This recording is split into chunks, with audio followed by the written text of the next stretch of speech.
With the recent release of Alien Romulus, I figured it was a good time to go ahead and go through each Alien film. They can vary from masterpiece to dog shit, so this should be fun.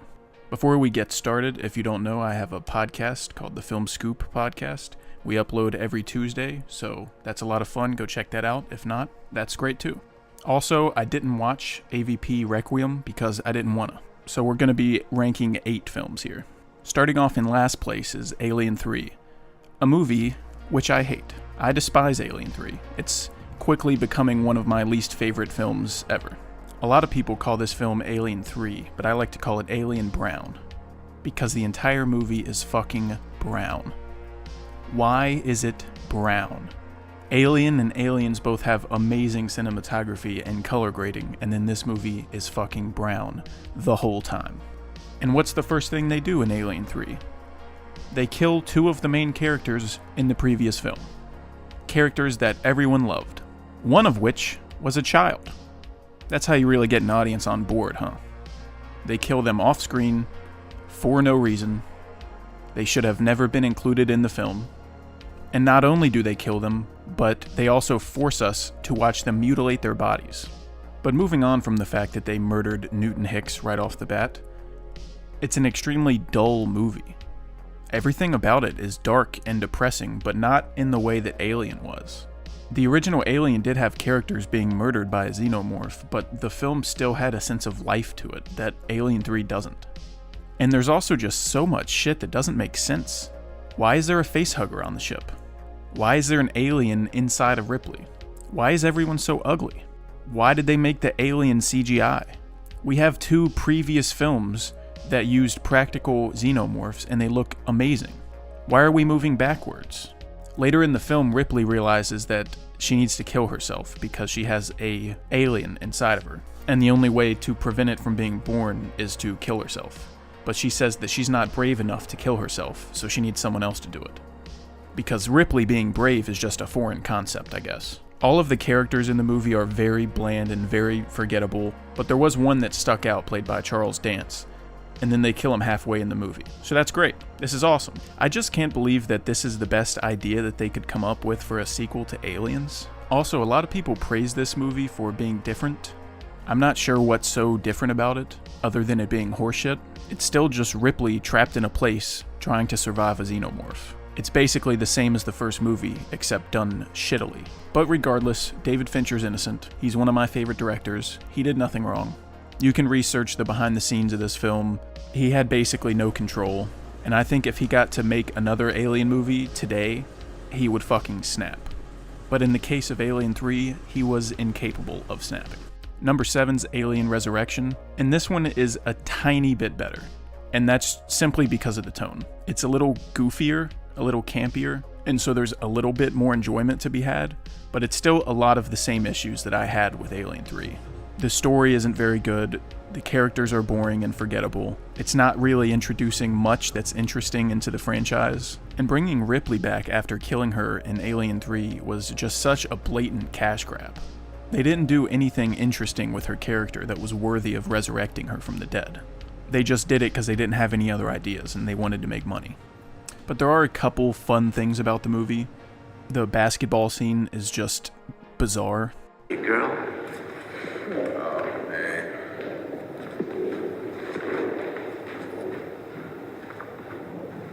If you look at the TV in one scene, there's an ad for gun.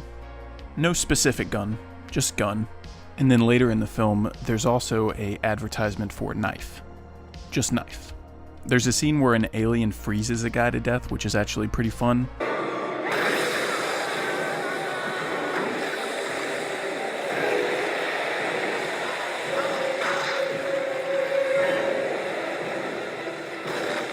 There's a scene where a guy gets attacked by a xenomorph in the back of his head, and then pulls out from the back of his head a piece of his brain, and then looks at it. And that's pretty fucking awesome. They also made the xenomorphs practical again in this film, which is a big improvement over Alien 3. I can say a lot about Resurrection, but the xenomorphs do look good. For some reason, right before Ripley is about to use a flamethrower, it toots a little bit. And overall, the cast is just a little more fun than Alien 3, mainly because of Ron Perlman. Ron Perlman's innocent in all this. But I don't know how this movie was bad, because it was written by Joss Whedon, and he's never made a bad movie before. Get out! Number 6 is AVP, and this is the first movie on the list I'd say is enjoyable. It sort of feels like fan fiction. It doesn't even feel like it's really a part of the franchise, because it kind of isn't.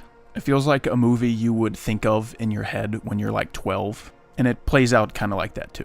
The backstory that they came up with between the aliens and the predators going back to like pyramid days is so funny. I do think it's an odd choice to have this huge crossover movie between two sci-fi franchises and then encapsulate it in an underground pyramid. I feel like it makes it feel a little small in the scale, and the stakes could have been a little higher if it was out in the open, out in a city somewhere, I don't know. It's also super weird that they got the actor who played Bishop in the other movies to play Mr. Wayland in this, because that's just not canon.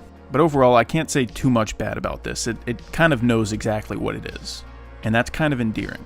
Number 5 is Alien Romulus, and in my opinion, this movie fucks. This movie's great.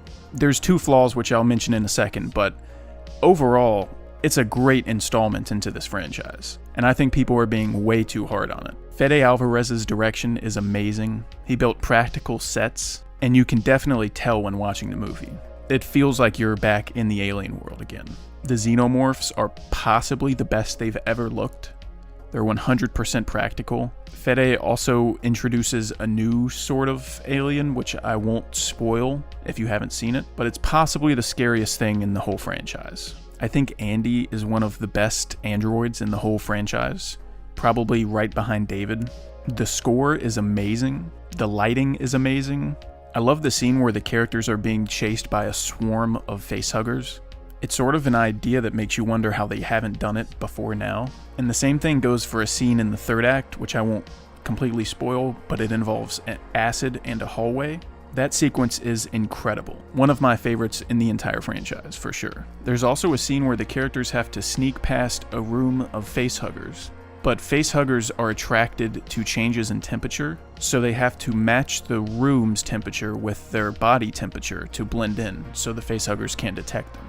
But if they sweat, it'll lower their body temperature, and the facehuggers will attack them. But the 2 things that I have a problem with are A, I don't think they needed to use Ian Holm. He's no longer with us and can't give us his permission. I know his estate gave the permission, but that's not really the same thing to me. But regardless of all that, I just don't think it was necessary. I think they could have gotten any model, any android model would have worked. Shit, they could have brought David back for that one scene. Everyone would have loved that. So it's a bad idea on paper to me, but it also doesn't look great in the movie. I know that Fede Alvarez said that they built a practical Ian Holm, but it doesn't look practical. It looks very CGI, so I think it's a mix of both. And the other thing was the callback line from Andy towards the end of the movie. That was not necessary and felt very out of place. It almost felt like a studio note that they gave Fede. It doesn't seem like something he wanted to do. But regardless, the movie's great, and I think people are being way too hard on it. Number 4 is Prometheus. And this is easily one of the coolest entries into the franchise. It's very divisive. People seem to either love it or hate it, and I definitely side more towards loving it. The fact that Ridley Scott returned to the Alien franchise after 33 years, and his first Alien sequel ever has nothing to do with aliens, has nothing to do with xenomorphs, I think that's fucking awesome. You could show this movie to somebody, and unless they're paying really close attention to small details, they're not gonna even know this is an Alien movie until the end. I think this is an example of a movie actually doing something different. Actually bringing new ideas into the franchise and expanding the lore, giving us backstory. Alien 3 and Resurrection, those are just horseshit. What's in here? Those aren't actually introducing anything cool into the franchise. Prometheus does. They introduce the engineers, who are just some of the most badass motherfuckers on the planet. I mean, this guy gets woken up after being in cryosleep for lifetimes, and the first thing he does is beat ass. That's some hardcore shit. These guys do not give a fuck. And I just love the questions that Ridley asks with this movie. about creation and life and purpose. I think it's all really interesting, and I think it bothers some people that we don't fully get the answers to the questions that the movie asks, but I'm alright with that. I'm happy enough that the questions are being asked. I don't really need the answers. I think it's sort of cool to just kind of formulate your own opinion on it. This is also the movie that introduces us to David, the best character in the Alien franchise, period. He's such a unique character, and he takes everything that we know about androids and sort of flips it. Michael Fassbender was perfect casting for David. David is spitting bars the whole movie. Why do you think your people made me? We made you because we could. Can you imagine how disappointing it would be for you to hear the same thing from your creator? But it is pretty wild that he fingered fake Tom Hardy's drink right in front of him. Didn't give a fuck. Like, that's my drink. Why'd you finger my drink? David doesn't give a fuck, that's why. But outside of just David, I think that the movie looks incredible. I love the visuals. I love the sets that they built too. And I just don't think there's anybody in the world that could have made this movie except for Ridley Scott, especially from a business perspective. I'm sure the studio really wanted more xenomorphs in this movie. But since Ridley Scott, he just said no. He just whipped his dick out and he said no. This is what I want to do. It is weird how hot androids used to be though. It seems like they kept making the androids uglier and uglier. So I guess eventually they're just going to look like Clint Howard. Number 3 is Alien. I know. Hot take. I get it. I think the movie's amazing. I've always sort of said it's a perfect movie, and I sort of stick by that. But there's just 2 movies in this franchise that I prefer to watch over it. I think the movie's aged incredibly well, though. The model ships that they built, the practical effects, the sets, the score, nothing has aged a day, really.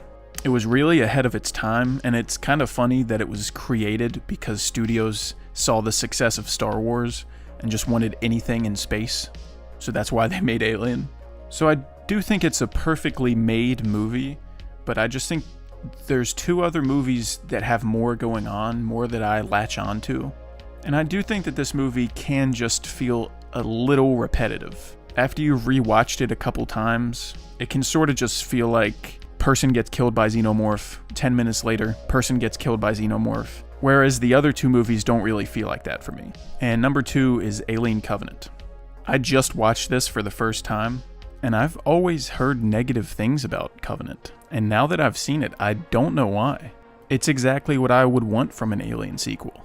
It has all the fun stuff that you come to expect, like xenomorphs killing people, gross Geiger-esque creatures, people being murdered in badass ways. But then on top of that, you have a story that deepens the world and explains who created the xenomorphs. And of course, David's back, the fucking GOAT. It's the perfect balance of what you come to expect from Alien and adding new stuff. The backburster scene is awesome. Walter becomes the first person in this franchise to give a xenomorph the old 1-2, right to the dome.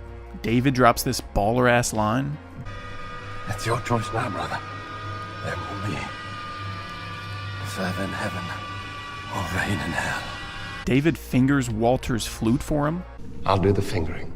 I feel like this is a movie that everyone should like. The people who like the mythology and the world building side of the Alien franchise should like this, and the people who just want a fun xenomorph killing people movie should like this. I'm very surprised that people don't like it as much as I think they should. It also features Danny McBride, as if the movie couldn't get any better, and it's more proof that you can make good Alien sequels without Ripley. You don't need Ripley. She's great in the first 2 films, but you do not need her in every Alien film. And the thing I love the most about Covenant is how much it explores the synthetics, because I think the synthetics are the coolest thing about the franchise, and seeing them get expanded deeper is so interesting. And my number 1 is Aliens. What do you know? Big Dick Jim strikes again. Definitely one of the best sequels of all time, and this is just way more up my alley than Alien. I much prefer sci-fi action to sci-fi horror, and this is almost as good as sci-fi action could get.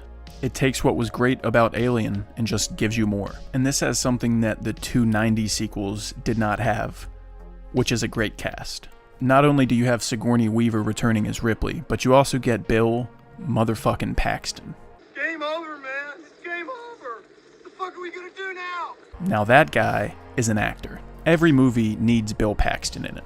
Hey, maybe you haven't been keeping up on current events, but we just got our asses kicked, pal. I think the action is great. I think the story's great. I love the way it's shot. James Cameron just knows how to direct action. Also, I noticed on this watch that they referenced Cyberdyne Systems, which is the company in the Terminator films, so I guess these two are set in the same universe, unless I'm missing something. But it always makes me really sad when people are mean to the synthetics. You sure you don't want some? Just stay away from me, Bishop. You got that straight? I feel like it happens in every movie, and it's just leave them alone. Don't do that.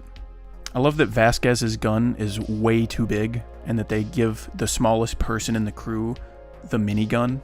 I think the scene where they're cutting into the grate to save Newt, and they're looking at the proximity monitor, and they're seeing the dot get closer and closer to her, is so intense and so well executed. Also, if you have the Blu-ray or the 4K, definitely watch the special edition, because in the special edition, Ripley has a daughter that passes away, and it's very important to the story, and it expands the dynamic between Ripley and Newt later in the movie. It's a very crucial part of the movie that I can't believe got cut out of the theatrical version. So that's my ranking of the Alien films. Let me know in the comments what you want me to do next. If you haven't already, please like and subscribe to the channel. Check out the Film Scoop podcast if you want longer form content, and thanks for watching.